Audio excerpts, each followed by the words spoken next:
ഞാനിങ്ങനെ വിറക് വെട്ടുന്നാണ്ട് ഇന്ന് വിറക് വെട്ടി കത്തിക്കുന്ന വീഡിയോ ആണോന്ന് നിങ്ങൾ വിചാരിച്ചു. പക്ഷെ അതല്ല, ഇന്നൊരു എക്സ്പെരിമെന്റ് വീഡിയോ ആണ്. ഇത് വെട്ടി കഴിഞ്ഞിട്ട് വേണം നമുക്ക് വീഡിയോയിലേക്ക് കത്തിക്കാൻ. അപ്പൊ നമുക്ക് അവിടെ ചെയ്യാം. നാരങ്ങ, അയ്യോ അയ്യോ മഞ്ഞൾ. അപ്പൊ നമുക്ക് നമ്മുടെ എക്സ്പെരിമെന്റ് തുടങ്ങിക്കേ. എല്ലാവർക്കും അറിയാമല്ലോ, മഞ്ഞൾ ഒരു പ്രകൃതിദത്തമായ ഇൻഡിക്കേറ്റർ ആണ്. അതായത് മഞ്ഞൾ ഒരു നാച്ചുറൽ ഇൻഡിക്കേറ്റർ ആണ്. അത് പച്ചവെള്ളത്തിൽ ഒരു കളറും സോപ്പ് വെള്ളത്തിൽ വേറൊരു കളറുമായിരിക്കും. അപ്പോൾ അതെങ്ങനെയാണെന്നാണ് നമ്മളിപ്പോൾ നോക്കാൻ പോകുന്നത്. പച്ചവെള്ളം ഒരു ന്യൂട്രൽ സൊല്യൂഷനാണ്. അതുപോലെ സോപ്പ് വെള്ളം ബേസിക് സൊല്യൂഷനാണ്. അതിൽ നാരങ്ങ വെള്ളം കൂടി ചേർക്കുമ്പോൾ എന്താകുമെന്നാണ് നമ്മൾ നോക്കാൻ പോകുന്നത്. അപ്പോൾ നമ്മൾക്ക് കളർ മനസ്സിലാവാൻ വേണ്ടി നമ്മൾ 2 ഗ്ലാസ്സിലും അര ഗ്ലാസ് വെള്ളം ഒഴിക്കുകയാണ്.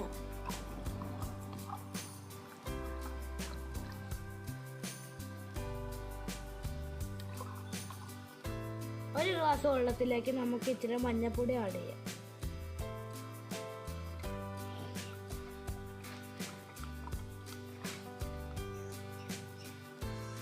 ഇതിന്റെ കളറ് കണ്ടോ, മഞ്ഞ നിറമായി.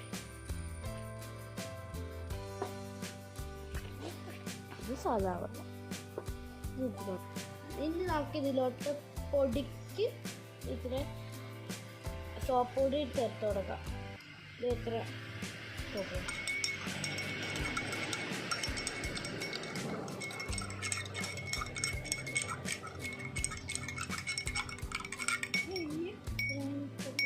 ഇപ്പോൾ ഇതിൻ്റെ കളർ നോക്കൂ, ചുമപ്പ് ചോര കളർ, ചുവന്ന കളർ. അതായത് നോർമൽ വെള്ളത്തിൽ അതിൻ്റെ മഞ്ഞ കളറും ബേസിക് വെള്ളത്തിൽ അതിന് ചുവന്ന കളറും കാണിക്കാൻ സാധിക്കും. എല്ലാവർക്കും അറിയാമല്ലോ, നാരങ്ങ ഒരു ആസിഡാണ്. നമുക്ക് ഇതിലോട്ട് നാരങ്ങ വെച്ചാൽ ഇതിൻ്റെ കളർ ചേഞ്ച് എന്താണെന്ന് നോക്കാം. അപ്പോൾ നമ്മളൊരു നാരങ്ങ എടുക്കുക. ചെറു നാരങ്ങ എടുക്കുക, ഇങ്ങനെ മുറിക്കുക, ഇങ്ങനെ പിഴിയുക. ഇങ്ങനെ പിഴിഞ്ഞ് മൊത്തമായിട്ട് പിന്നെ കൊടുക്കാം. കണ്ടോ, ഇപ്പോൾ കണ്ടോ, ഇത് തിരിച്ച് മഞ്ഞൾപ്പൊടിയുടെ രൂപത്തിലേക്ക് മാറി. അപ്പോൾ ആസിഡ് ഒഴിച്ചപ്പോൾ ബേസും ആസിഡും ചേർന്ന് അത് ന്യൂട്രൽ സൊല്യൂഷനായി.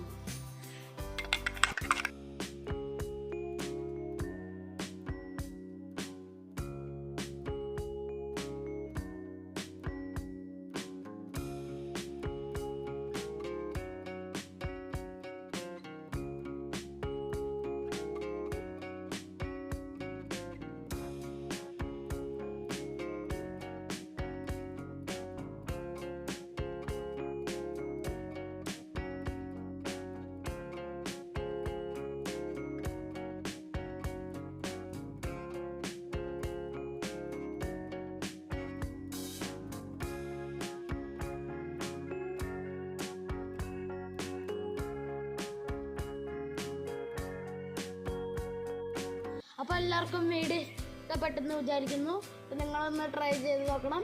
അപ്പോൾ ഇഷ്ടപ്പെട്ടെങ്കിൽ ലൈക്ക് ചെയ്യുക, ഇഷ്ടപ്പെട്ടെങ്കിൽ ഡിസ്ലൈക്ക് ചെയ്യുക, കമൻറ്റ് ചെയ്യുക, മറക്കാതെ സബ്സ്ക്രൈബ് ചെയ്യുക. മറ്റൊരു വീഡിയോയുമായിട്ട് ഞങ്ങൾ അടുത്ത് തന്നെ എത്തുന്നതായിരിക്കും. അതുവരേക്കും ടാറ്റാ.